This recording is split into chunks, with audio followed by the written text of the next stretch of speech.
towers, streets in flames, forgotten heroes, who knows their names? Broken future, shattered dreams, end of times ain't what it seems. Hello friends, this is Sam Cheney reporting for Weaponized News. Today is June 18th, 2025. Thank you for joining us on this Wednesday edition of Weaponized News as we await America bombing Iran. That's the big news of the day that we have to go over here. It's all, we've seen this movie, man. As we continue to report here at Weaponized News, the lies, the propaganda, they have weapons of mass destruction. They're attacking their own citizens with chemical weapons. We're liberating them. All proven out to be lies, but yet apparently America doesn't have a memory.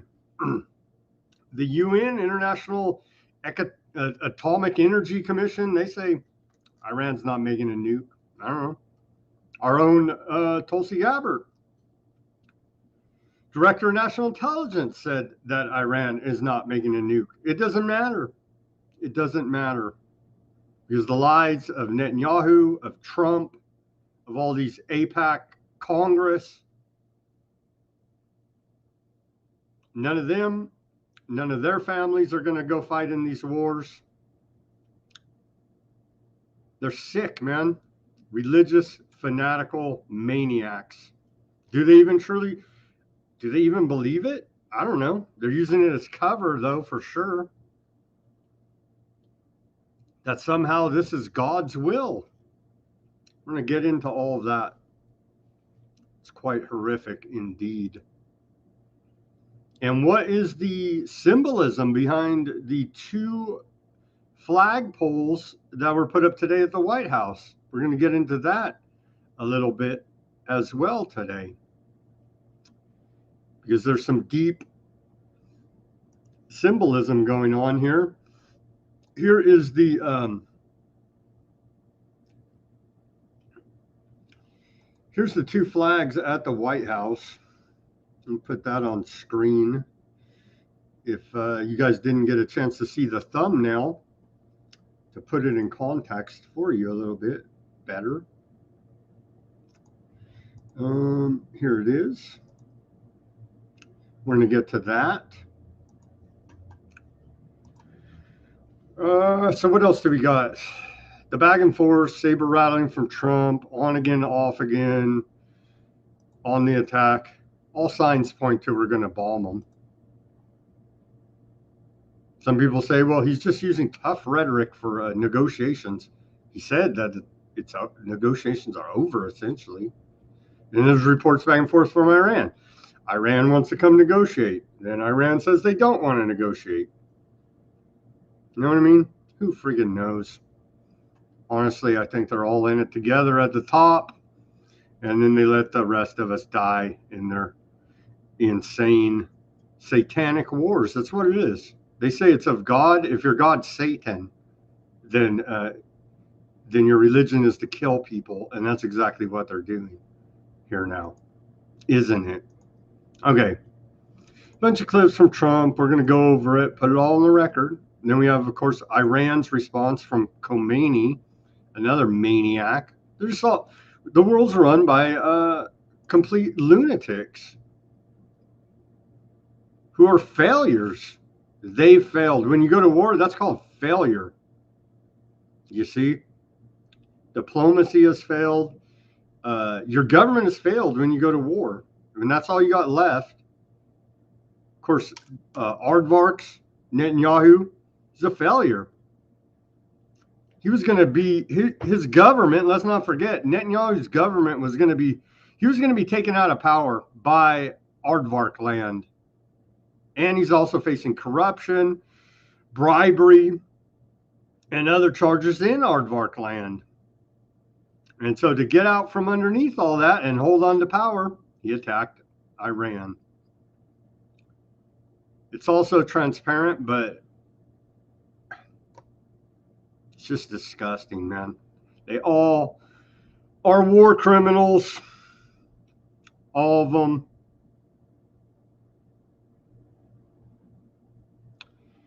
continuing here. Oh, don't you worry, the genocide in Gaza, that's continuing. I know everybody's like, if aardvarks, are spending all their resources on Iran, how are we going to keep the genocide going in Gaza? Well, don't you worry, like over 100 Palestinians were killed in the last 24 hours there. So don't you worry, that genocide is alive and cooking. We got these jokers, reaction from Ted Cruz, of course, from Speaker of the House, Christian Zionist piece of trash, Mike Johnson, who we've called out on Weaponized News from day one of his speakership, even before that. And then you got Secretary of State, Little Marco. They're just beyond the pale of disgusting war pig criminals.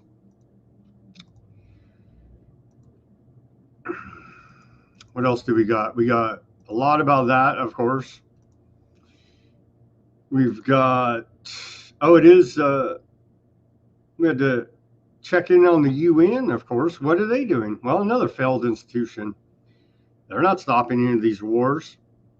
But according to the UN, it's International Day for Countering Hate Speech.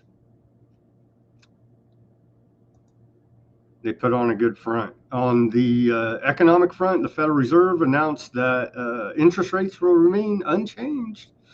And the Social Security Retirement Trust Fund may be depleted in less than a decade, the Ponzi scheme that it is, as they leave us to fight amongst ourselves for the crumbs that they stole from us in the Ponzi scheme known as Social Security. And so now the Social Security Trust Fund managers have announced that they plan to go insolvent in 2034. Isn't that wonderful? I think it was like 2036 a couple of years ago. So the timetable's moved up here now for the Ponzi scheme to end. Isn't it wonderful? Don't forget to thank them when they pull it directly out of your paycheck. What else do we got? We got Russia, China's reaction, more on the UN reaction to the war in West Asia,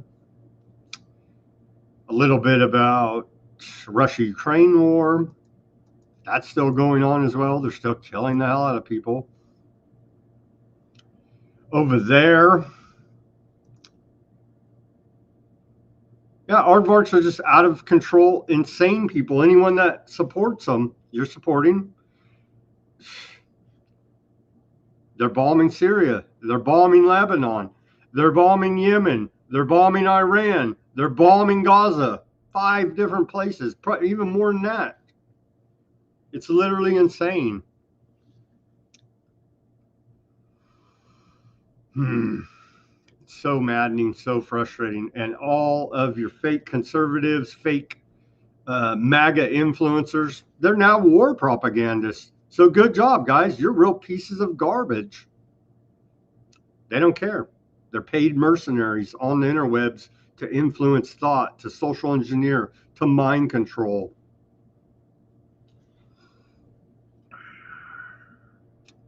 I wish America would wake up. They're not going to, apparently. I don't know. Polls say everybody's against the war. Can we trust in these polls? I don't know. They don't matter. They don't care. Government doesn't care. It could be 100% against. They don't care. They don't care. Of course, AIPAC, according to Ted Cruz, is an American lobby. All of that and much more on this Wednesday edition of Weaponized News. Thank you for joining us today. And the old the stream, so I can see your guys. I can see your guys' Rumble chats now again. This stopped working for like 3 or 4 days, but it works again. So shout out to the Rumble audience. Thank you guys for joining us. Chloe, Karen, Elaine on YouTube, Denver. Shout out to you guys. I see you over here today, thankfully. Hopefully we can add some of your very insightful comments to the program. Okay, let's get to this day in history. On this day of June 18th, going back to 1682, Philadelphia, Pennsylvania was founded. On This Day by William Penn. In 1812, the War of 1812 begins when U.S. declares war on Britain. In 1815, we saw the Battle of Waterloo. In 1815, the Battle of Waterloo saw Napoleon Bonaparte and France be defeated by British forces under the Duke of Wellington and Persian troops under Field Marshal von Blücher. Blücher has a little dot accent. I don't know how to pronounce it. Anyway, you guys know about the Battle of Waterloo, right? I know our audience knows about it, but it's when Rothschild agents, private intelligence agents, came back and reported that Britain had lost the Battle of Waterloo and that Napoleon had won, and that caused the English stock market to collapse, essentially. And then all that was a lie, of course, fake news in 1815, fake intelligence. And then that enabled the Rothschild bank cartel to go in there and buy up the English stock market for pennies on the dollar because it had been devalued so bad over news that they lost the Battle of Waterloo. It's how the story goes. But then I searched it up here on Gronk AI on X, and they say it's a myth. And they actually cite the Rothschilds. They say the Rothschild archives say this is largely a myth. And so don't be a conspiracy theorist and anti-aardvark. That's where we're at here. Be careful with AI, man. All these AIs the official story is what they're gonna tell you. And it's funny, they even cite the credible source of the Rothschild archive. It's just so stupid and ridiculous. Okay, moving forward here in history to 1959, we saw the first telecast transmitted from the UK to the United States. In 1994, the Gay Games open in New York City. Go Pride Month, right? In 1996, sadly, Ted Kaczynski, the Unabomber, was indicted. Almost like he kind of knew something and halfway warned us about technocracy coming here to us today, huh? Funny how that worked. In 2003, Google AdSense was launched. And here we are now, 22 years later, and they're a monopoly, or you could say duopoly, of advertising, along with Meta on the interwebs, holding us all down. And so break up the duopoly there, Justice Department. They refuse to, because they're all in bed together, aren't they now? In 2013, Russia passes law banning foreign same-sex couples from adopting children. Well, isn't that hateful of Russia? As there's all these reports of same-sex couples adopting and molesting children to the point of death, even. Horrific reports there. I don't even want to read them, man. Some of this stuff is just so friggin' dark. It's horrific. Get out the wood chipper for anybody that does this. You know what I'm saying? Okay. Going back here a little bit in on this day of our civil rights history, civil liberties history. They rounded up and interned Japanese Americans. Mike Masaka, executive secretary of the Japanese American Citizens League, JLCLA, CL in 1942 on this day gave a speech in New York City warning that if the federal government can evacuate and intern one racial, ethnic, or religious group, it can do the same thing to other groups. Well, what about the German Nazis and the 6 million? And oh my God. Well, F you, Japanese Americans. Who freaking cares? I guess it didn't happen yet, but you better make no mistake about it. It can and probably will happen again here. And who knows what, they'll probably target political dissidents that call the government out for what it actually is, a crime syndicate, right? If I was a crime syndicate, I would target my detractors first, like the Nazis did and like America does. So there you go.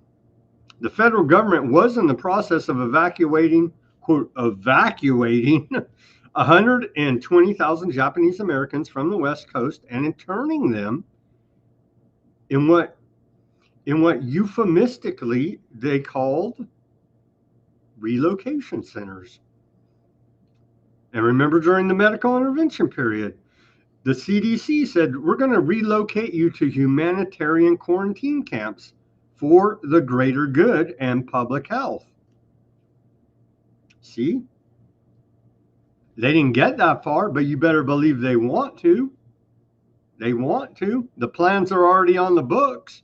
They want to get that far. They may just round up, you're already seeing it, the anti-war protesters. Oh, well, they're Hamas, right? All these college students. You're already seeing it. Veiled as anti-Semitism, right? Well, they're aardvark haters, so we got to punish them, right? But this is just the beginning. This is just the beginning. Moving forward, a great day in American tyranny history.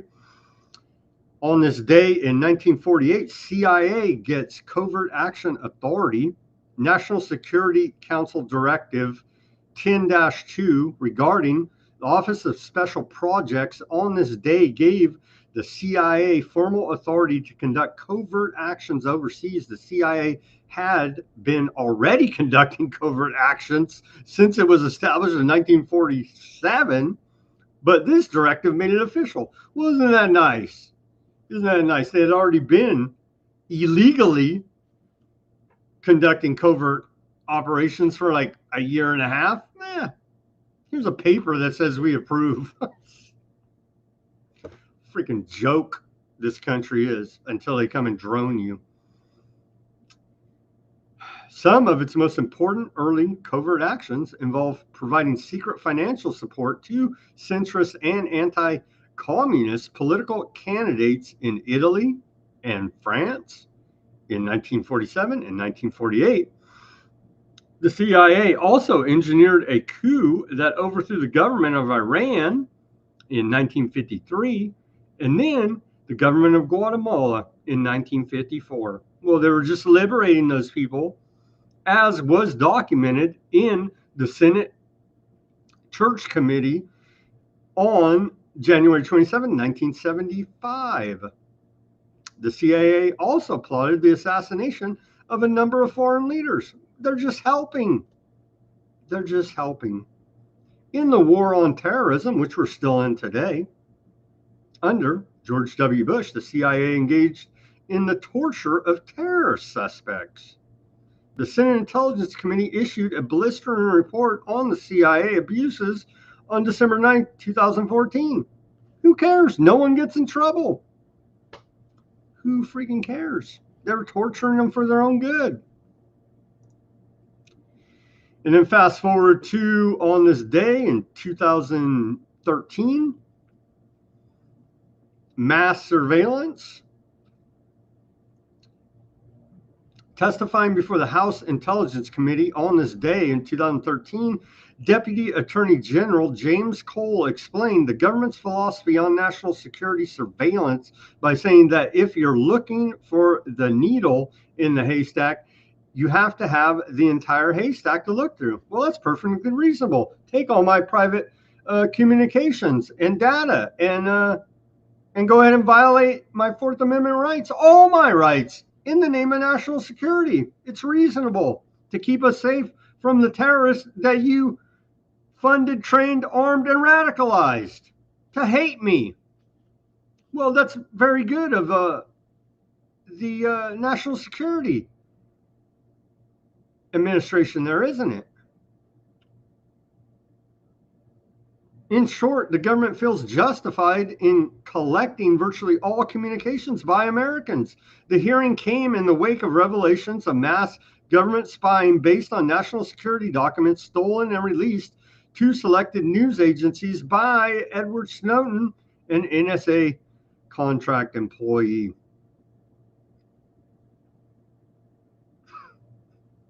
Government's a crime syndicate again. There's all the proof that you need. 100% documented. No one gets in trouble. Snowden's in trouble for telling us about it.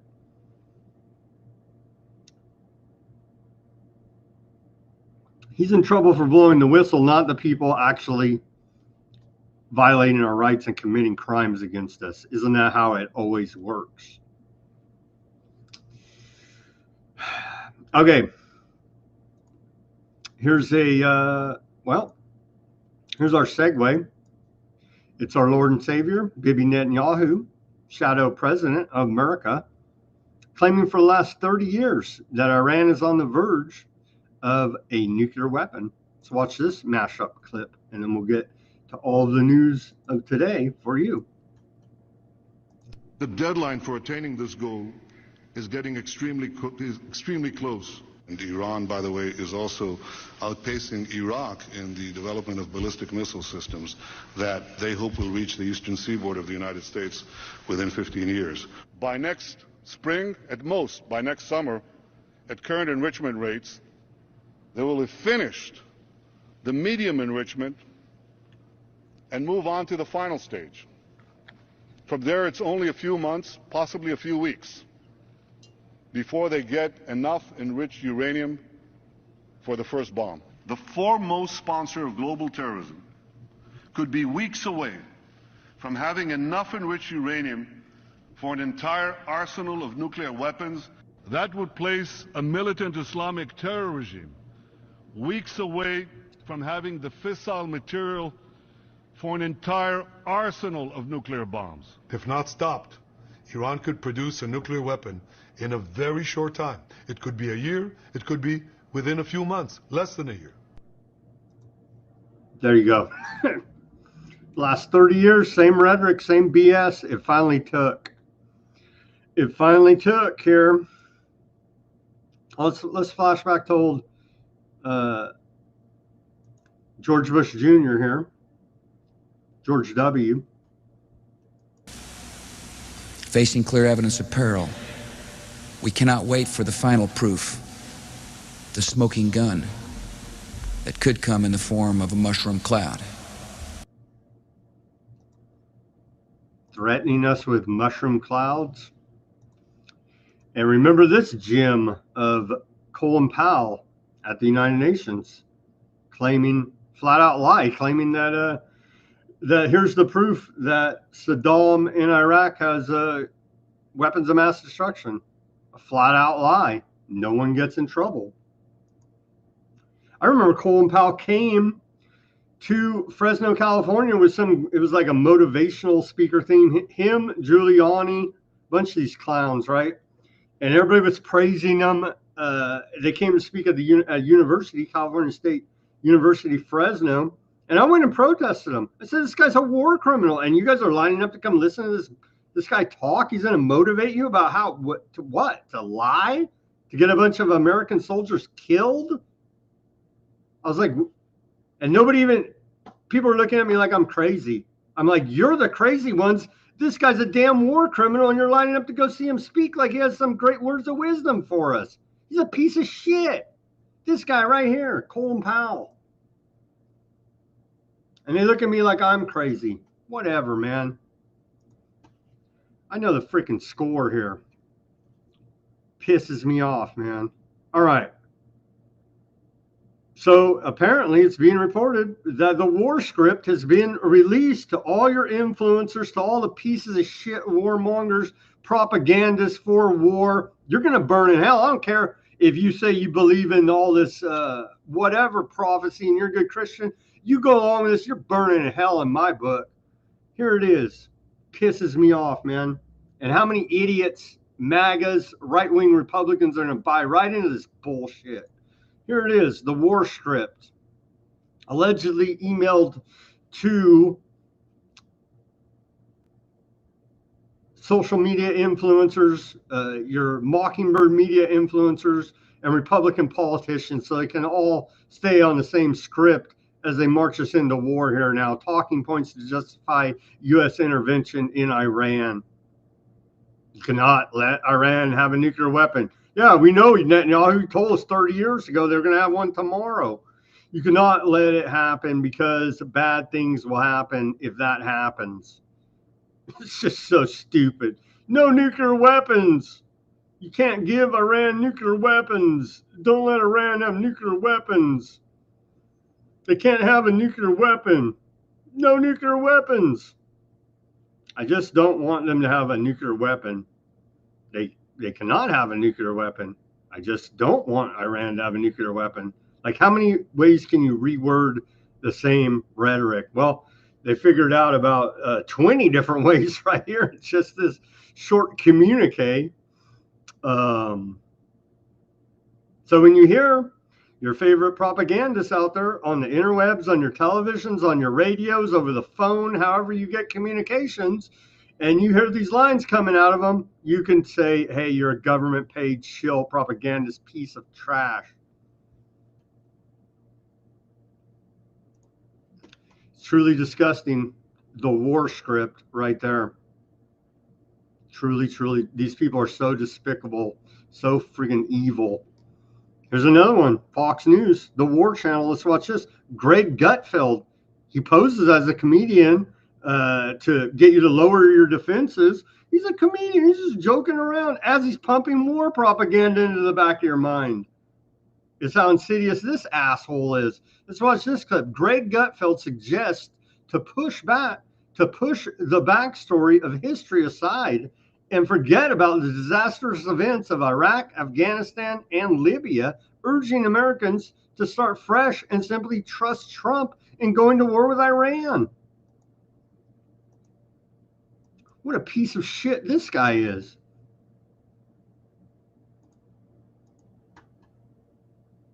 This is a tough one. You know, is Trump's actions a violation of the Trump doctrine, which is America first? I think that's the debate that's kind of raging among the right. But you elected Trump because you trust him. Yep. He's been consistent on everything, pretty much everything here and there. He's directionally consistent. I don't remember him being for any wars. He was outspoken about most of them. So I think to say, oh, now he's a neocon is unfair. He wouldn't do this unless he thought it had to be done. So you kind of have to give him the benefit of the doubt, which you cannot do with Iran. Iran is like the T-1000, in the second Terminator movie. You'd knock down its nuclear capabilities and it reconstitute itself. And so your only hope is that you make the time it takes to reconstitute longer and longer. You're not kicking the can down the road, you're kicking Tehran down the road. And it's like whether or not you want to do it now, you have to weigh the benefits. I don't want to sound wishy-washy, but, it's all about frame of reference. Israel has the Holocaust. That is their frame of reference. This is not going to happen again. If Israel was around before, there wouldn't have been a Holocaust. But then the other frame of reference is Libya, Iraq, Afghanistan. We were promised an end to that. So somehow you've got to start fresh with this and try to push the backstory of history off on the side. I don't know if that's possible, but, if you're going to trust somebody, I would trust Trump and not Iran. Yeah, I wouldn't trust any of them, and definitely not the War Channel Fox News propaganda outlet. Okay, let's get into this. The symbolic nature of the two flagpoles that were erected today at the White House. Big celebrations about that. Side note, in my preparing production for this show, I did check CENTCOM, and they've been very quiet for like a week now. So CENTCOM mums the word. They're usually bragging all about how we're bombing Yemen, we're bombing Somalia. Mums the word, so something's up. CENTCOM's usually bragging about how we bomb the hell out of everybody. Very quiet right now at CENTCOM. Just saying. Okay, here's President Trump salutes a new American flag is raised at the White House. There's actually two. And again, for those that missed at the beginning here, here's the thumbnail. And we're going to put all of this into perspective and go through the symbolic meanings potentially of this. So it's this. We'll come back to this. But here's the video, and then we'll get into the symbology behind this.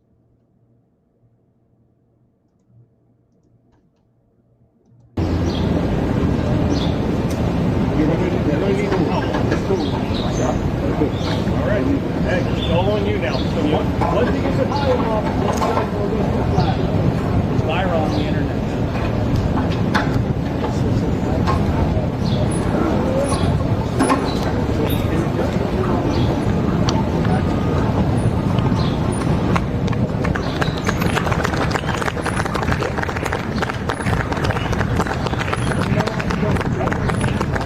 I think you know you're good. Here we go. Let it go. Let it go, guys.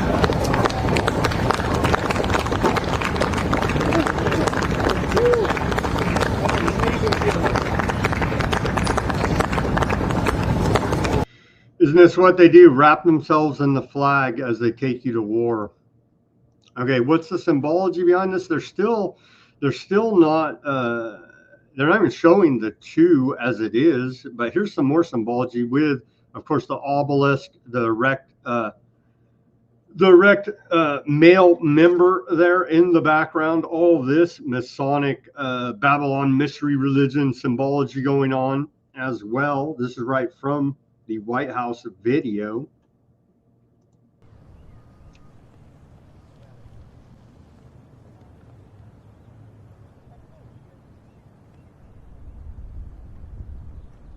Still only showing one for some reason, some odd reason. Okay, here's a breakdown from Adam Green, No More News. We had him on Weaponized News once. I'm trying to get this guy back on again. Maybe he'll come back on again. But let's go through this now in regards to said two beautiful flagpoles. First, what did Trump have to say about it? He said, it is my great honor to announce that I will be putting up two beautiful flagpoles on both sides of the White House, north and south lawns.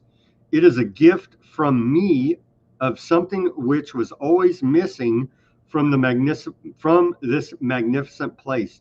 The digging and placement of the poles will begin at 7:30 a.m. Eastern Standard Time tomorrow morning. Flags will be raised at approximately 11 a.m. Eastern Standard Time. These are the most magnificent poles made. They are tall, tapered, rust-proof, rope inside the pole, and of the highest quality. Hopefully, they will proudly stand at both.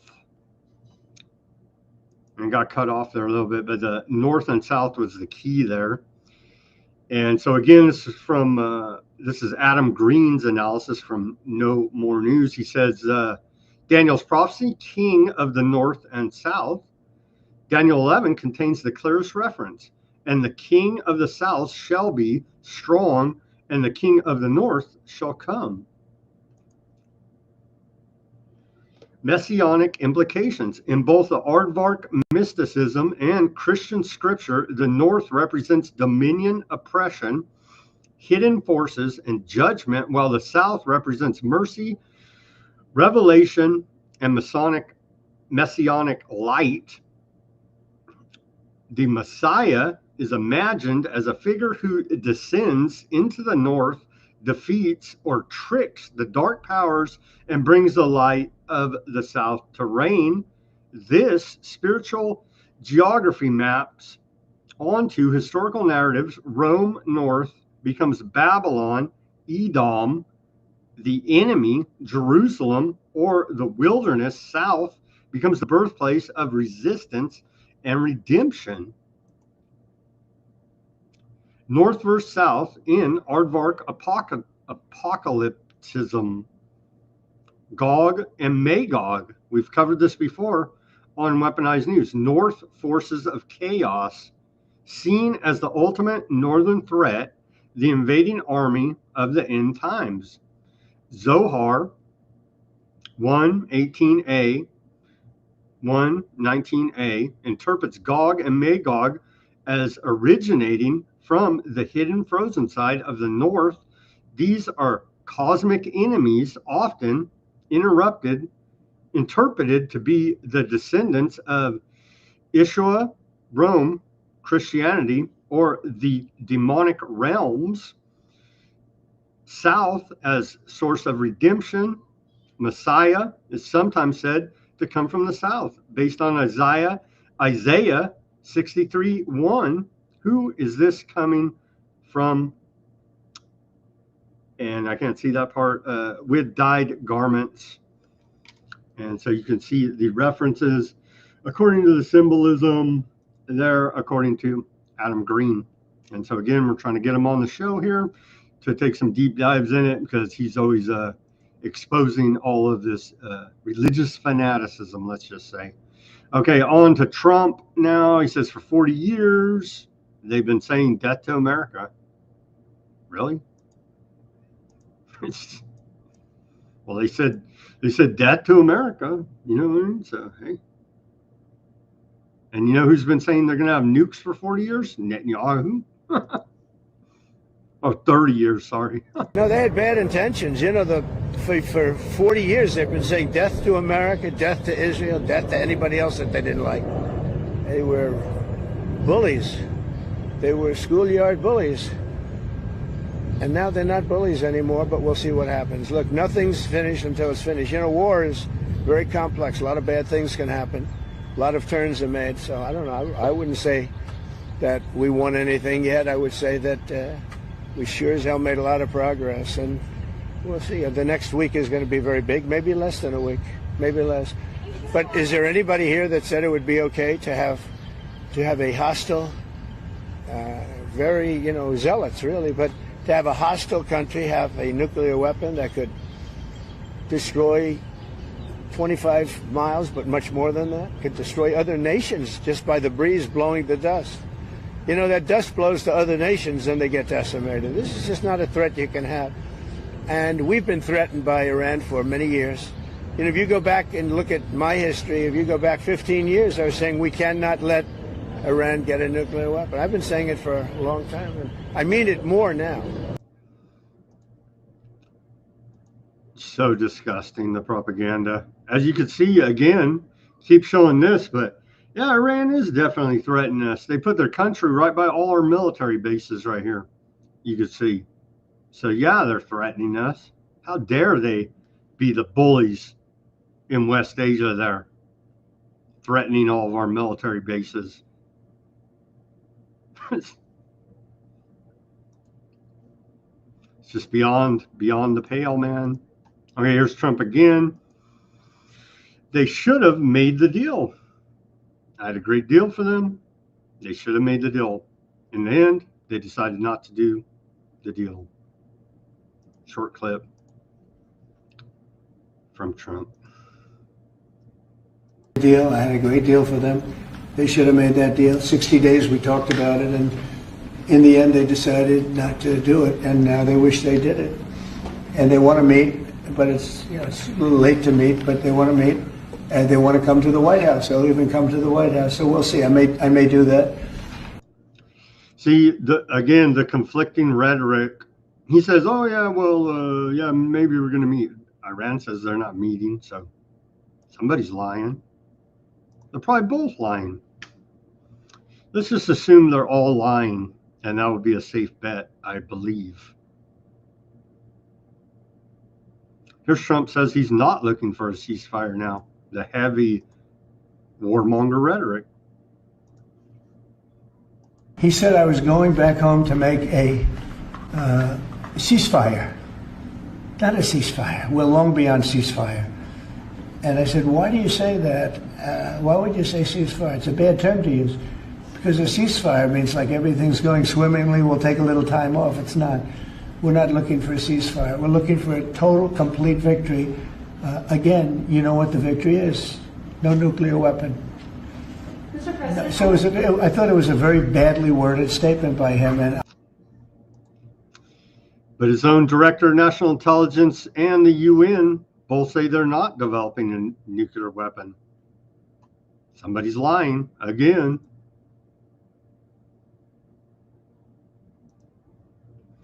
And so what is Iran's response to this? Well, let's hear from this religious fanatic, Khamenei. The Zionist regime's malicious attack on our country took place at a time when Iranian officials were indirectly engaged in negotiations with the U.S. side. There was no indication on the part of Iran that signaled a military move. Same we saw with Hamas. Every time they'd go try to negotiate a peace deal, a ceasefire, they'd kill the negotiators and say they didn't want to make a deal. Well, it's kind of hard to make a deal when you kill the friggin' negotiators. Who cares? They didn't want to make a deal. And what's a ceasefire to these? They say ceasefire in Lebanon. They said ceasefire in Gaza. They still keep killing people. There ain't no damn ceasefire. That's bullshit. At least Trump said that much. He didn't say it like that, the truth, right? But that is the truth of the matter. As we continue to report. And so Khamenei rejects Trump's demand for surrender, warns U.S. against entering war, as the rhetoric on both sides is heating up. Let's play this clip out of Iran TV and hear their side of it. Now, coming in, we had reported how Donald Trump had put out that unequivocal warning for Iran, saying you must go in for an unconditional surrender. But this is Khamenei who's doubling down. In fact, he says there is no way that Iran will surrender. It's a televised address that has just been put out. And allow me to quote what he says. He says the Americans should know that the Iranian nation will not surrender, and any intervention by the United States will be met with a forceful response and an irreparable damage. That is what you have Iran now responding to vis-a-vis that clear warning that has come in from Donald Trump. I will also get in our colleague Ghazali, who's decoding that story for us. And Khamenei also says that our armed forces are ready to defend the homeland, supported by officials and all segments of the nation. Ghazali, this is significant. And It's not looking good here. I think that was Indian TV, actually. Sorry about that. Allegedly, it's being reported. This is by, who reported this? Al-Madin. That's an Arab TV outfit. Al-Madin. Anyway, they're claiming that this is, and the ballistic missile, Iran used its Sea-Gile ballistic missile for the first time on Aardvark land in the latest strike. They're claiming now. They released a video, 2-stage missile with 2,000 kilometer plus range. Take a look at this. This is their war propaganda. Allegedly, these are the missiles they're claiming are hitting and breaking through the Iron Dome over there in Aardvark land.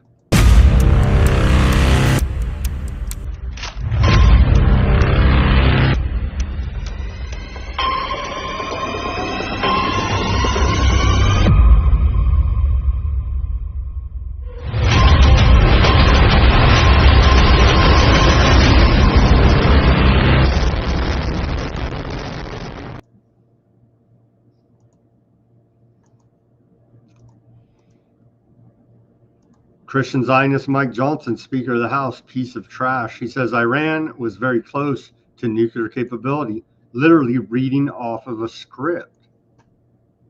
Iran was very close to nuclear capability, and President Trump has been crystal clear throughout his career in politics by saying that Iran can never have nuclear weapons. They would use it against Israel immediately, and they would use it against the U.S. if they could. So it had to be stopped, and I think most of the people in the world who think in common sense terms applaud that. The president wants peace in the region. He does not want to be a wartime president. He wants peace. That's why he's going to bomb Iran. Don't you understand? Literally reading off a script. They're not even good actors. Here's little Marco, Secretary of State. It's misleading when people hear that number because they think 60% enrichment and 90% is what you need for a weapon. Actually, 90% of the work it takes to get to weapons-grade enrichment is getting to 60. Once you're at 60, you're 90% of the way there. You are, in essence, a threshold nuclear weapons state, which is what Iran basically has become. They are at the threshold of a nuclear weapon. If they decided to do so, they could do so very quickly. If they stockpile enough of that 60% enriched, they could very quickly turn it into 90 and weaponize it. That's the danger we face right now. That's the urgency here. That's why Israel feels urgency about it, and that's why we feel urgency about it, but not just us. Throughout the Gulf region, no country in the region wants Iran to have a nuclear weapon. And you also talk about not just a weapon, they have long-range missiles that they can deliver those weapons to. This is a very grave risk.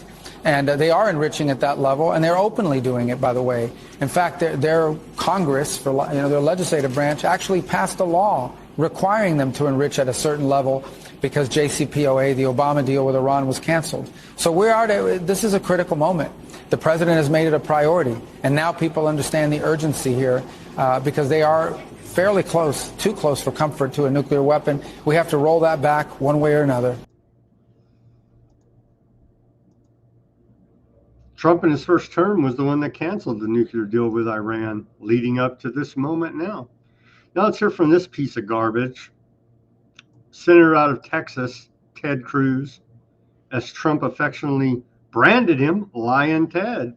Remember that? Here's a clip from his recent interview with Mockingbird Tucker Carlson. Growing up in Sunday school, I was taught from the Bible, those who bless Israel will be blessed, and those who curse Israel will be cursed. And from my perspective, I want to be on the blessing side of things. Of those who bless the government of Israel? Those who bless Israel is what it says. It doesn't say the government of, it says the nation of Israel. So that's in the Bible. As a Christian, I believe that. Where is that? I can find it to you. I don't have the scripture off the tip of my... You pull out the phone and use the... It's in Genesis. But so you're quoting a Bible phrase. You don't have context for it and you don't know where in the Bible it is, but that's like your theology? I'm confused. What does that even mean? Tucker. I'm a Christian. I want to know what you're talking about. Okay. Where does my support for Israel come from? Number one, because biblically we're commanded to support Israel. But number two... Hold on. I'm not holding on. Hold on. You're a senator, and now you're throwing out theology, and I am a Christian, and I am allowed to weigh in on this. Him. None of them are even fit to serve. They're religious fanatical maniacs following some BS Schofield Bible interpretation of we're supposed to, die for aardvark land. It's total bullshit. At least Tucker called them on, the government of aardvarks? Oh, well, who cares? Close enough, right? So according to the Federation of American Scientists, status of world nuclear force 2025 infographic. Looks like aardvarks are the only people in West Asia, only country in West Asia that actually do have nuclear weapons. And they're the only ones bombing the hell out of all their neighbors. Armed with nuclear weapons, aardvark land in the red there. No nuclear weapons. Oh, the whole rest of the region here. But don't you worry, aardvarks are bombing here, they're bombing here, they're bombing up in here, they're bombing here, they're bombing over here. You know what I mean? for, again, the cutout here, the Greater Aardvark Land Project, like right around here, right? They're taking all of this area. But these guys, Iran, they're the ones we got to worry about, not these guys who are currently carrying out a genocide ethnic cleansing program against the Palestinians, bombing all of their neighbors, trying to move up to Lebanon and do the same to them. But these guys over here, where all our military bases are around, they're the ones we got to worry about. These guys, not the guys that, these guys over here, not these guys, right? Right.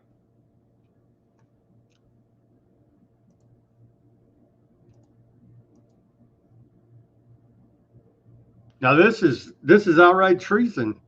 Ted Cruz is a treasonous piece of trash. He claims AIPAC is not a foreign lobby, but an American lobby.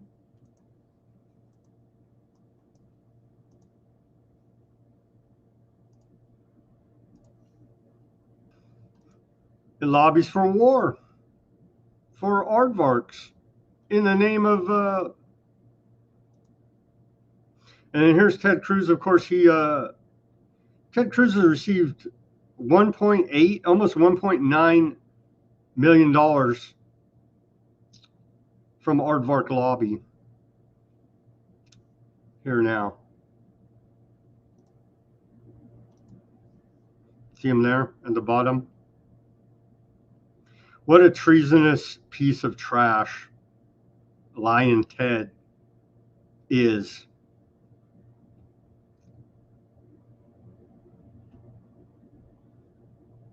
Interestingly enough, though, this piece of trash, as we reported yesterday, Robert Menendez, looked like he was in good with the Aardvarks. He got $2.5 million from them. But he had to report yesterday to prison for 11 years for his bribery scandal. So that's still, I don't know who he pissed off, but something went haywire with old Menendez there. That's still a mystery to me. If anybody knows who Menendez pissed off or why he actually did get convicted and is in prison right now, like one of the very few, they all deserve to be charged, tried by a jury of their peers, of course, every single one of them. But somehow Menendez got exposed, thankfully.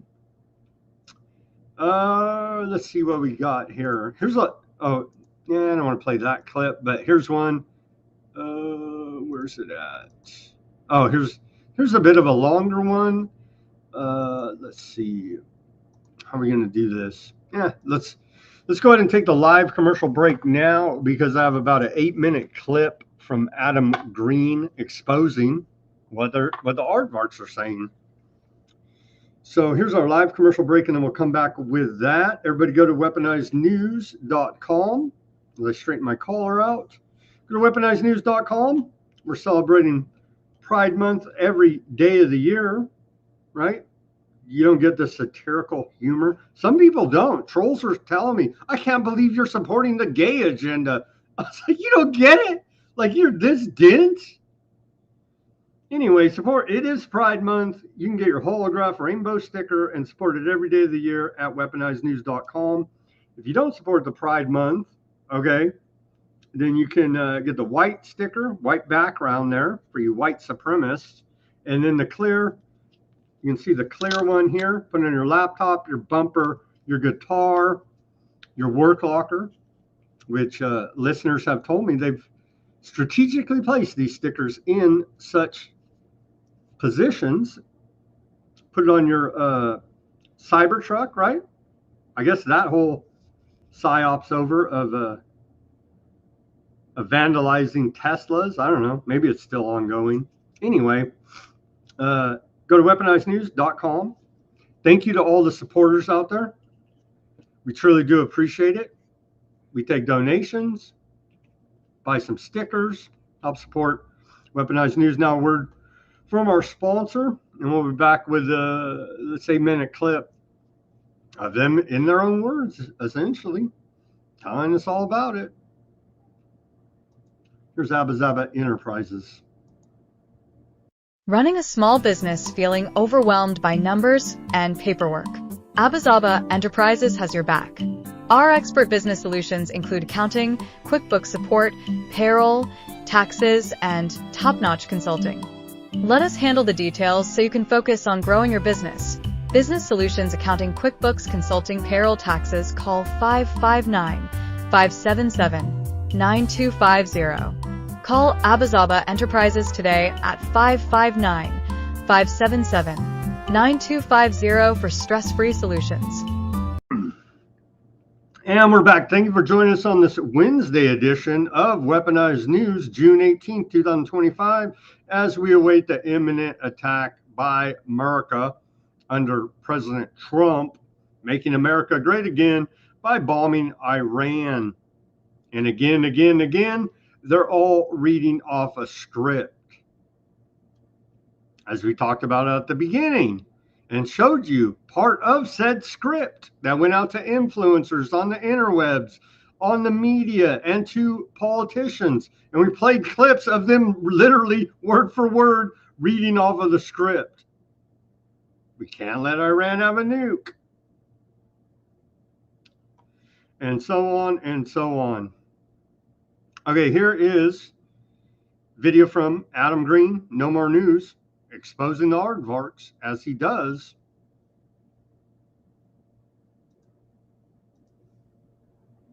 We need the remaining nations of Esav and Ishmael to fight it out over Israel. We need the remainder. We need the Christians and the Muslims to fight it out over Israel. They want us to destroy each other.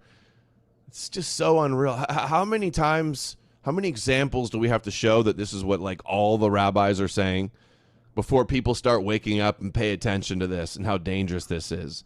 Son of Mars, you like postmodern pagan renaissance? I do too. We need the remaining nations of Esav and Ishmael to fight it out over Israel. We need the remainder of those two to then join forces and bring everyone that's left to Israel to try and destroy Mashiach and the chosen people. This is Gog and Magog. All these things they're going to develop into World War III. After that, you're going to have Gog and Magog, right? Then we need afterwards to purify the land from the dead and melt down all the weapons of war and so on and so forth. So many things have to take place. And then in the end, and the Lord shall become king over all the earth. On that day shall the Lord be one and his name one. No question who's what, who's that, my truth, your truth, one truth, emet, one name, God. So all these things still need to take place, and our window just shrank even more, you see. And it can happen rapidly over the course of a year, or if we're less fortunate, it could drag on for a few more years. Remember, the Vilna Gaon, almost 300 years ago, he said that the final war would take place, it would take between 7 and 12 minutes. Also, the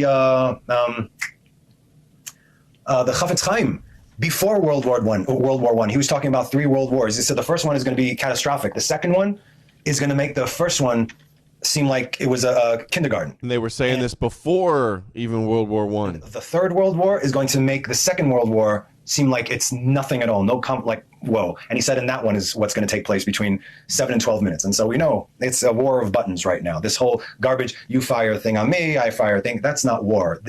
War is not taking place. We will know when war is taking place, okay? I don't know if these videos are going to be going on if war actually, when it actually breaks out. We'll see, okay? So that's obviously a nuclear war, which simply did not see through it all in the chat. How many subs does this guy have? Exist back then. How would he know? Because he's awesome. But this is sure hinted in Zechariah 14:12. And this shall be the plague wherewith the Lord will smite all the nations who besieged Jerusalem. His flesh will waste away while he still stands on his feet. His eyes will waste away in their sockets, and his tongue shall waste away in his mouth.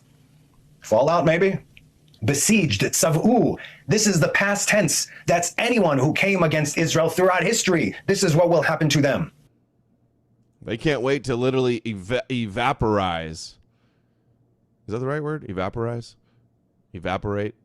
They want to nuke anybody that's ever been against them, which means not being a Noahide and wanting to serve them as God's chosen people, essentially. We need both Mashiach ben Yosef and Mashiach ben David to arrive and to perform their individual tasks. I'm reading all these things. None of this is in order, but all these things need to take place. We need the building of the third temple here and to ascend from the heavens. See, Christians have the same idea. Oh, the Antichrist has to take place. Jesus will never return if the Jews don't return to their land, rebuild their temple, have the Antichrist. That's fake prophecy, but it has to happen to fulfill Christian prophecy. They're all codependents in this prophetic madness. He mentioned Song of Psalms there. There's some interesting Psalms of Solomon, or the Songs of Solomon, it's also called. And the kingdom of our God is forever over the Goyim in judgment. This is from the Septuagint translation of this. That's where you get the idea of King David as the Messiah, the servant. He may shatter unrighteous rulers. He shall destroy the pride of the sinners as a potter's vessel. With a rod of iron he shall break in pieces all their substance.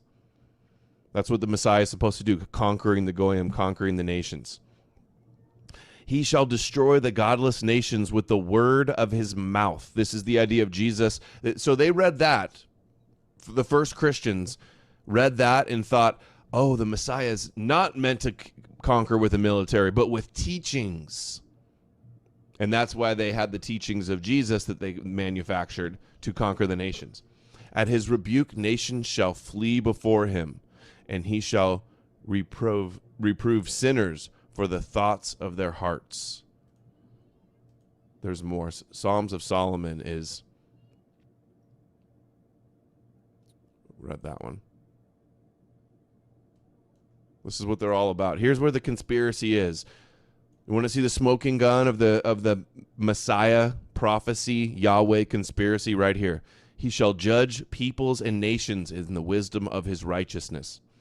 And he shall have the heathen nations to serve him under his yoke. And he shall glorify the Lord in a place to be seen of all earth. So that nations shall come from the ends of the earth to see his glory. This is all pre-Christian Septuagint, right? This is the whole conspiracy right here. The heathen nations will serve under his yoke. He will have dominion over the nations. Every knee will bow. Their Messiah is all about conquering the world. And now the Christians go, yeah, that's a good thing. We all want to bow down to Rabbi Yeshua. Every knee will bow to the King of the Jews and the God of Israel, or you're an evil pagan.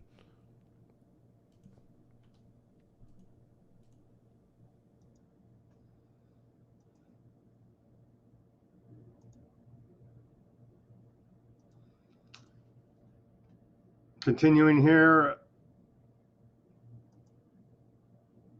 more from Trump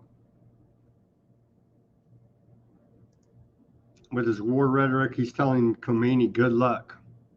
President, what do you say to the supreme leader of Iran who says that they will not surrender? Say good luck. What is the end game? Say it. I know the patience run out. It's already run out.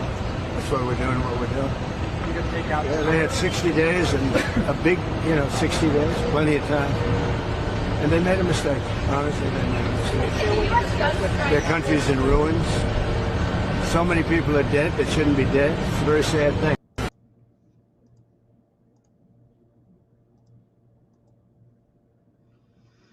Here's the old UN. Let's check in on the UN. They're going to save the world from Armageddon, right? Isn't that world peace? Isn't that why we even have a UN? They're a failed institution at this point. But let's hear from the UN Atomic Energy Commission. He says on Sky News, surprisingly, you'll never see this guy on Fox News over here in America, but somehow the News Corp lets him on Sky News internationally for some reason. He does not believe Iran is trying to build a nuclear weapon. But he's a damn radical jihadist terrorist, right? I think it was an important consideration. I understand what you're saying, but the fact that they continue to cite this report, based on your assessments, I mean, given what the U.S. intelligence community has been saying, and it's contradicting what the Israeli intelligence is saying, the Americans have continued to say, and Tulsi Gabbard said 2 months ago to the Senate Estimates Committee, the intelligence community has continued to say that we don't believe that Iran at this point in time is trying to weaponize. Is that your assessment as well? Well, that was not in the same way. We have different mandate, different approach than the national intelligence of a country. For us, on the basis of our inspections, on the basis of our own evaluations, we came to the conclusion that we could not affirm that there is any systematic effort in Iran at the moment to manufacture a nuclear weapon.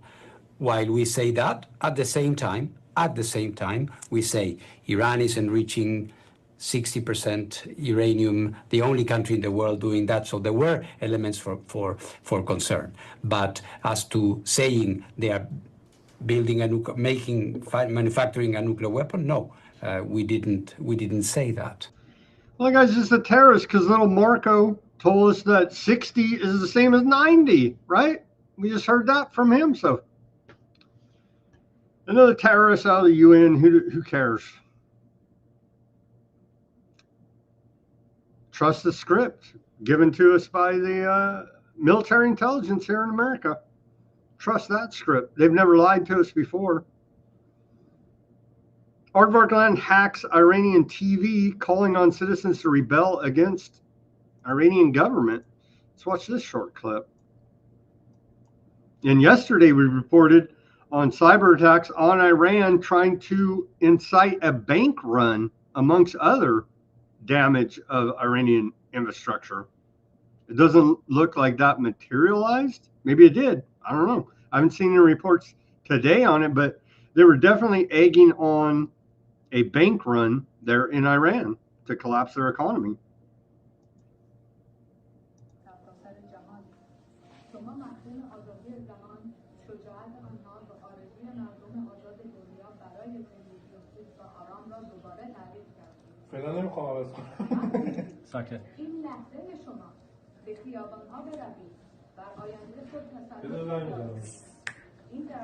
Can't remember what they're saying, but if you could read the subtitles there on that television, it says, "Rise up against your government.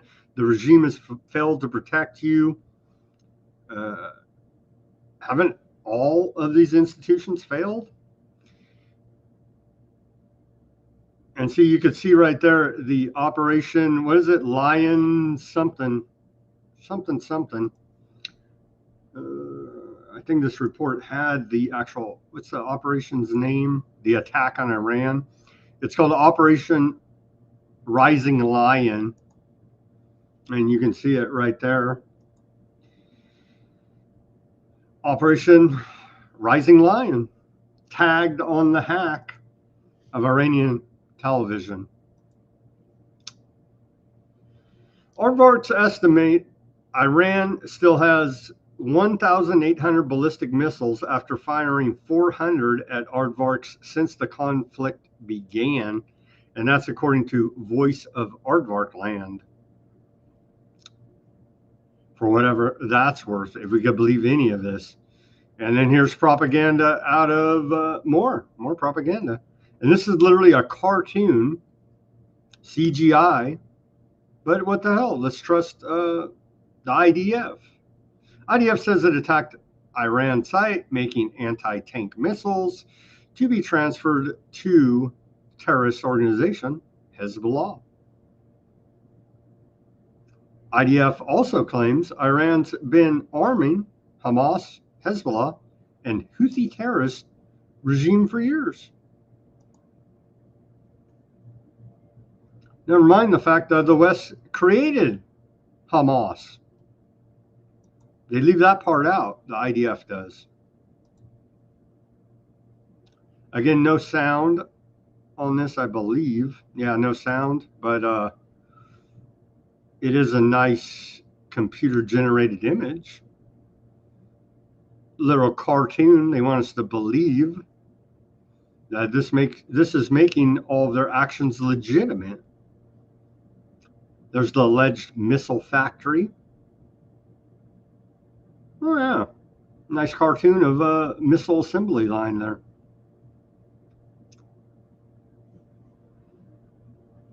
And this is the BS propaganda they're putting out. Oh, well, you made a CGI, so I'm convinced. Meanwhile, what's going on at the Vatican?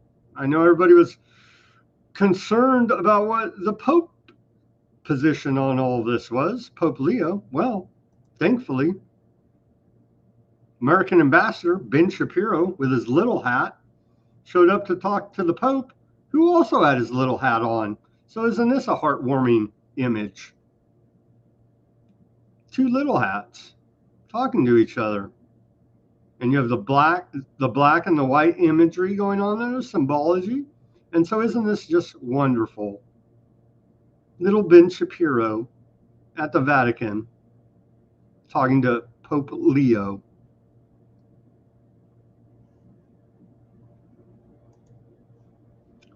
Continuing here, on to we'll come back to a little bit of more, we still have geopolitical news, Russia, China. What are they up to? What are they saying? But let's go to the United Nations first. Don't hate on aardvarks. Don't hate on the LGBTQIA plus community. Don't hate on minorities. You're only allowed to hate white people and Asians. All right? Get that straight. So today is International Day for Countering Hate Speech. Well, thank you, United Nations, for that. Any kind of communication that attacks or uses discriminatory language with reference to a person or a group based on their religion, ethnicity, nationality, race, color, descent, gender, or other identity factor. That's what hate speech is. Well, thank you very much. I thought we had a First Amendment here in America, and there literally is no such thing as hate speech. Don't get triggered. Sorry. Hashtag no to hate on this day for countering hate speech, except again against white people and Asians. You can hate them all day. It's actually encouraged.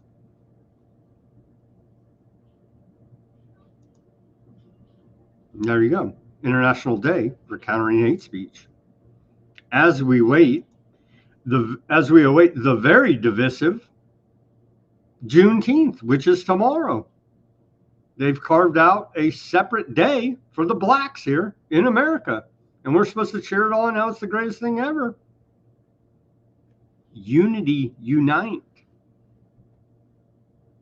For Juneteenth, a federal holiday tomorrow. This plays a video out of the United Nations speaking up against hate speech. It's not always easy. They're all oppressed, even though every institution is behind the hate against white people and Asians again.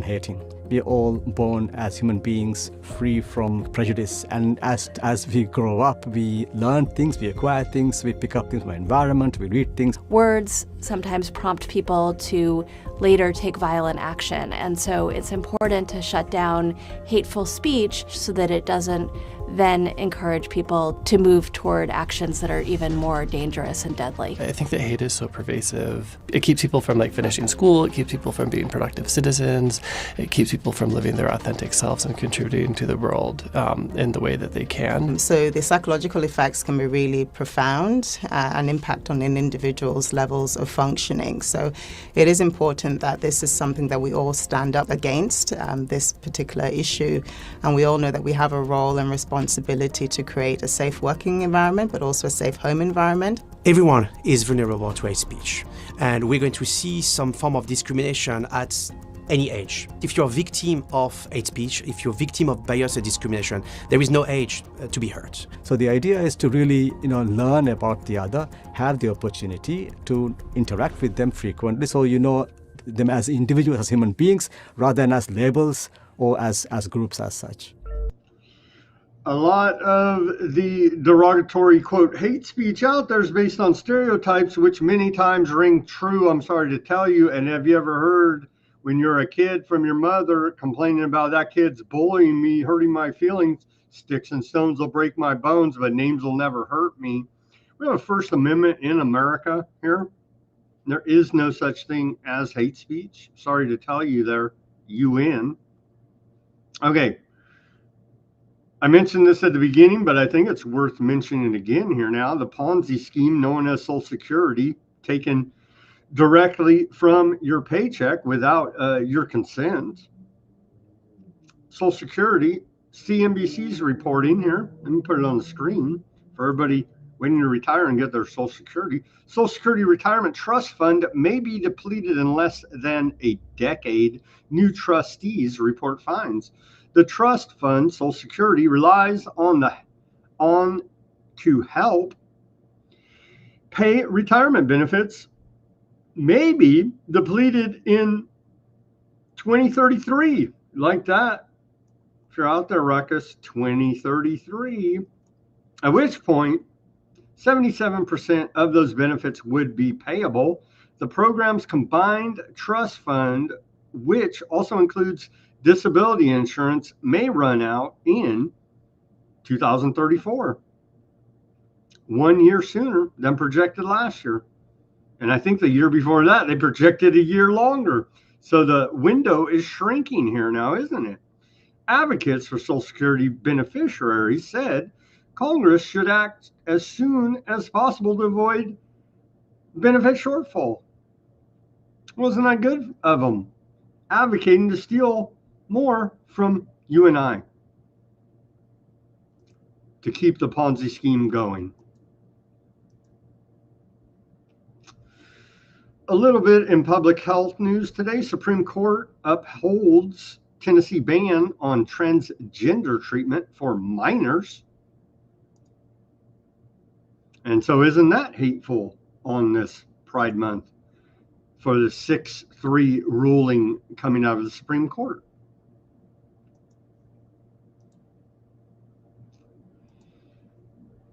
Here it is.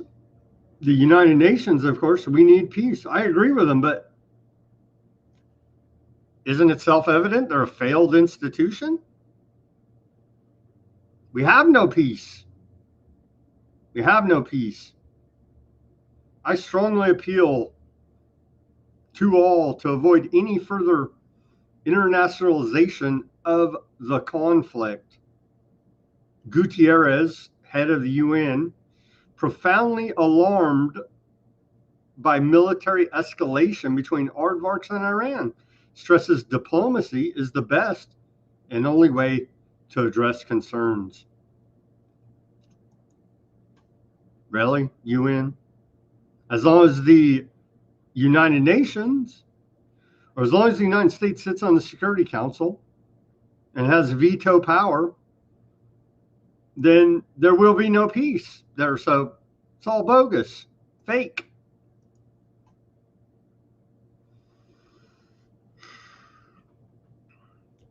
Germany, France, and Britain foreign ministers to hold nuke talks with Iran on June 20th, according to a report out of Reuters. So on Friday in Geneva, it'll be too late by then because us, America, will have bombed the hell out of them between now and then, potentially. It's looking very much like that is exactly what's going to happen. We shall see.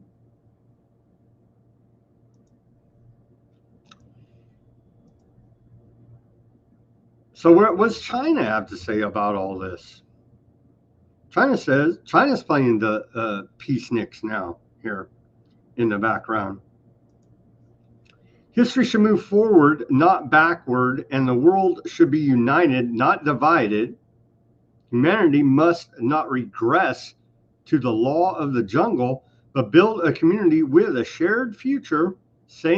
They stay on message, shared future for mankind. Message from President Xi out of this China Central Asia Summit that wrapped up yesterday. And you got to give it to China. They do stay on their script and message. China has safely evacuated 791 Chinese citizens from Iran. Over 1,000 more are being relocated and evacuated. Some Chinese nationals have also been safely evacuated from aardvark land. No Chinese deaths or injuries are reported. It seems like, at least that's what they're publicly saying, China's taking better care of their citizens than aardvarks or America. Isn't that interesting? All right, on to Putin, the most evil man in the world, YouTube. We hate Putin, right? Putin reveals his granddaughter speaks Chinese fluently. And so that speaks to the Greater Eurasian Partnership, their best friends, the coming war between the West and Russia and China, and throw Iran in there as well. The axis of evil, of course. We had that clip. I don't think that's interesting. Here is Putin again, the most evil man in the world that invaded Ukraine unprovoked, just like aardvarks bombed Iran unprovoked, right? Right. Here he is talking about the Western finance coup in Kiev in early 2014. Of course, it's Russian propaganda from Putin himself on Russian TV. Let's take a listen.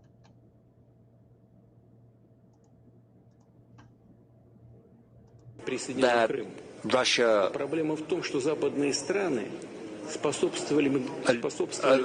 that Crimea joined Russia. This is the problem is that the Western countries were facilitating a coup in Ukraine. We always hear this saying that we need to live by the rules. But what kind of rules are these when three countries, France, Germany, and Poland, came to Kiev and they put their signature to the agreement between the opposition and the then authorities headed by President Yanukovych as the guarantors. Their foreign ministers came to Kiev and acted as guarantors.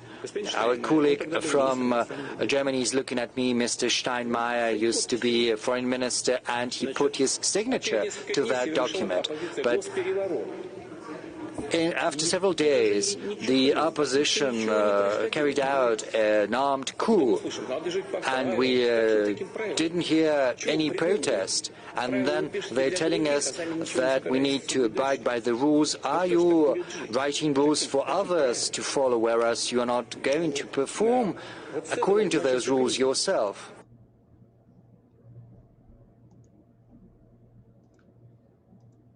Isn't that the trend of Western liberal democracy? Rules for me, but not for thee. Putin says he's open to meeting with Zelensky for peace talks. They've been saying this for a while now, right? And then bomb the hell out of them, both sides. Zelensky has not been open to peace talks, but we continually see Russia say, "Oh, we're open to peace talks," and then bomb the hell out of them. So, for whatever it's worth, this is worth. Let's play this rhetoric. We're hoping for peace in Russia, Ukraine, but we've heard this song and dance from Putin before. Have these meetings, and I said that I'm open for any meeting, including a meeting with Zelensky. And if the state wants to delegate this power to hold negotiations, it may be Zelensky, but that's not the most important thing. The most important thing is who is going to sign the paper, signed the agreement. As part of propaganda, you can say whatever you want about legitimacy of the current authorities, but what's important for us when we are speaking about serious matters, not some propaganda stuff, but legal stuff. And if we look into the Ukrainian constitution, the president in Ukraine is elected for 5 years. There is no ways to extend his term, even during the current circumstances, during martial law. Just read the Constitution. During the martial law, only the parliament authorities are extended. It says so. No elections are held during the martial law. This is true. But nowhere does it say that. Putin does have a point about who the hell is going to sign a peace deal in Ukraine when Zelensky is like what, a year? Zelensky's term ended on May 20th last year, so he's already a year plus unelected in the greatest democracy in the world, Ukraine, of course. But they have an unelected president. So if he does sign a peace deal, is that even legitimate? He's not even legitimately elected at this point, as elections were suspended due to martial law, wartime conditions. That is kind of a good point. Who the hell is going to sign it? Because he says the next guy can just come in and throw it away, which is true, right? Same with executive orders here in America. Here in America, our president signs the executive orders and all the order followers do what they say, like a dictator, and totally subverts our, quote, Republican form of government. And then the next puppet that gets into the White House just rips it up and throws it away for whatever it's worth. But the damage is already done at that point. So kind of the same idea here. If he signs a peace agreement with Zelensky, would the next Ukrainian president come in and say that guy wasn't even legitimate? Most likely another Western puppet put in power in Ukraine, right? And you can just rip it up. That guy wasn't legitimate, Zelensky. Boom, right back in the war. So you know what I mean? What is it really worth? A peace agreement signed by Zelensky. I think that's a good and fair point by Putin, the most evil man in the world, obviously. This one's kind of funny. Putin calls NATO grifters. They kind of are. They kind of are. Sorry to say. И мы собираемся нападать на НАТО, да? Ну что это за бред? И все понимают, что это бред.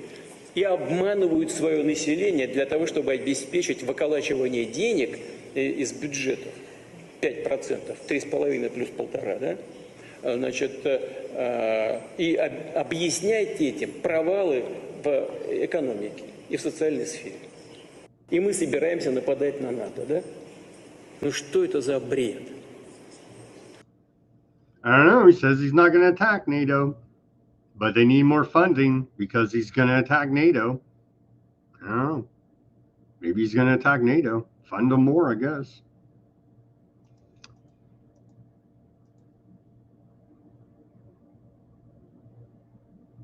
Aardvark Times tells us Iran-backed Houthis say attacks on Aardvark land won't stop until Gaza war ends. They've been clear the entire time. They're like, we don't know why they're shooting missiles at our ships. Why are they shooting at our airport? We just don't know, the damn terrorists. And they're like, you guys stop the genocide, stop the friggin' siege, and we'll stop shooting rockets at you. Stop shooting missiles at you. They're like, these damn terrorists, we just don't know what they want. I don't know. Do Aardvarks read Aardvark Times? Maybe. I don't know. Here it is again. But we repeatedly played the Houthis saying exactly why they're doing what they're doing. And it's like a big mystery. They're just terrorists. So there it is again. There it is again. Stop genociding the Palestinians and they'll stop shooting rockets at you. I know it's hard to understand, but there it is again, even in aardvark times. They still won't understand it. And they'll act like, what? We didn't hear anything. And the siege, again, they're starving them out, man. Blocking food, water, clean water, medicine, energy. Oh, but they let through miracles. So I guess we can be, at least they're upholding their end of public health in that way. So here's a statement out of the UN World Food Program in regard to the siege, weaponized starvation there in Gaza. Over the last 4 weeks, the World Food Program has been able to dispatch just 9,000 metric tons of food aid inside Gaza.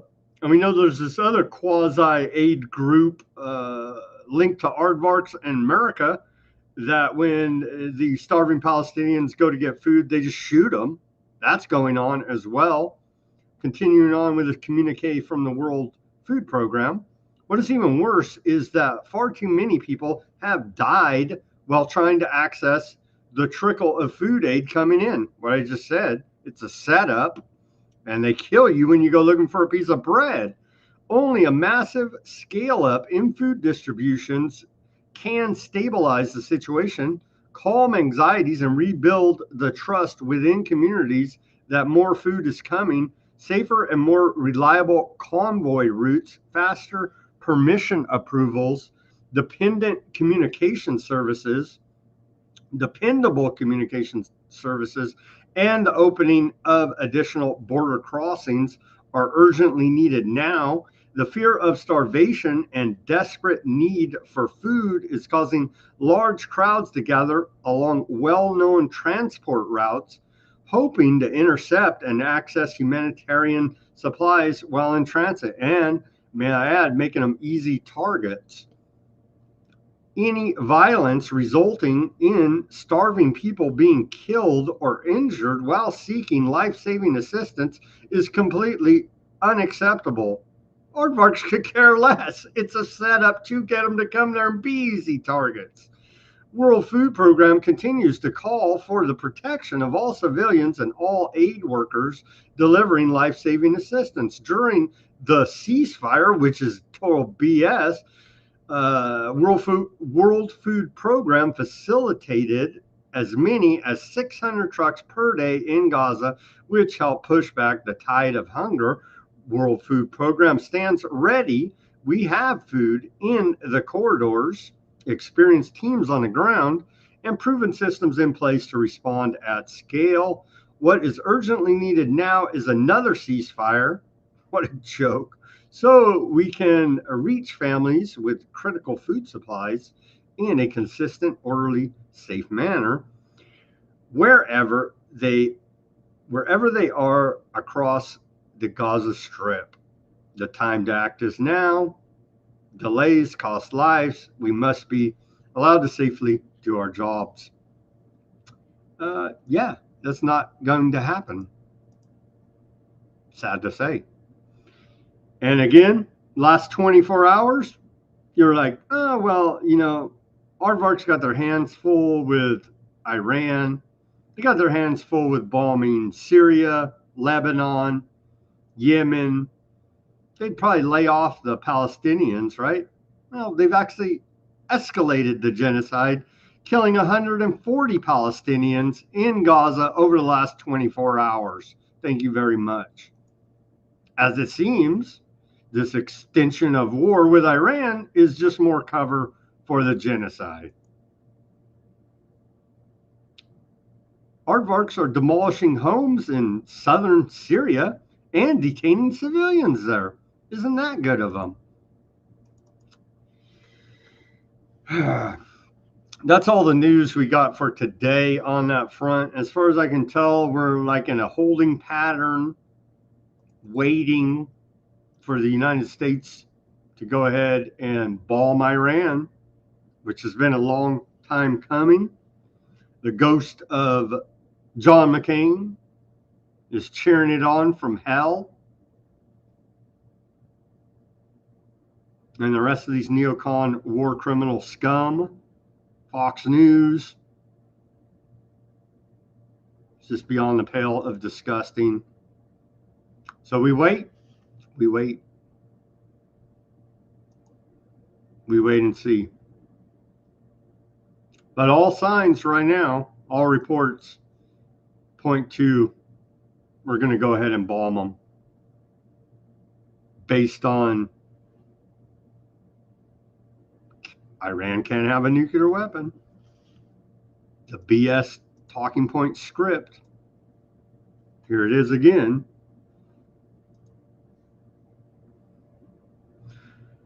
You cannot let Iran have a nuclear weapon. No nuclear weapons. Don't let Iran have nuclear weapons. They can't have a nuclear weapon. No nuclear weapons. But the UN Atomic Energy Inspection Agency said they don't have a nuclear weapon. And they're not making a nuclear weapon. And so did our Director of National Intelligence, Tulsi Gabbard, rogue out of a cartoon, X-Men. But now she's changed her tune because she wasn't in lockstep with the script of war propaganda coming out of the military here now. So again, when you hear your Mockingbird media, your social interweb influencers, or anyone parroting, mocking bird style this script, call them out and say that's war propaganda. That's total bullshit. So you hear anybody parroting this out there, call them out, man. Call them out. All right, friends, thank you for joining us on this Wednesday edition of Weaponized News. Let's pray for peace and not to bomb Iran and not to make this thing grow into a larger war, as they're constantly telling us that there's Iranian sleeper cells all over America just waiting to attack in retaliation for us bombing Iran. And whether it's a real Iranian sleeper cell terrorist, whether it's aardvark cells, whether it's American cells, or whoever the hell, whether it's organic or false flag or totally staged and didn't even happen, it won't even matter because they'll say it happened. Right? Right. And so that would be the retaliation by Iran when we bomb them here in America. And then all hell will really break loose then. And so that's looking like what the dominoes are lining up for here now. Again, as we await America bombing Iran. Because God forbid they have a nuclear weapon. It's just beyond the pale of ridiculousness. But hey, little Marco said 60% enrichment means really 90%, hell, 100%. You know what I mean? Reading off of the war propaganda script, as we've illustrated here throughout this broadcast of Weaponized News. It's truly disgusting, backed up by these Christian Zionist religious fanatic maniacs who believe they're somehow fulfilling biblical prophecy and doing God's will. It's truly disgusting. With that, I'm going to sign off. Let's pray for peace in Russia, Ukraine, and also a de-escalation, which looks like is not going to happen there in West Asia. As always, do your own research. Peace, love, and freedom. Speak out and take action. Have a great rest of your Wednesday evening. We'll see you back here tomorrow on Thursday edition of Weaponized News. If they didn't blow up the world by then,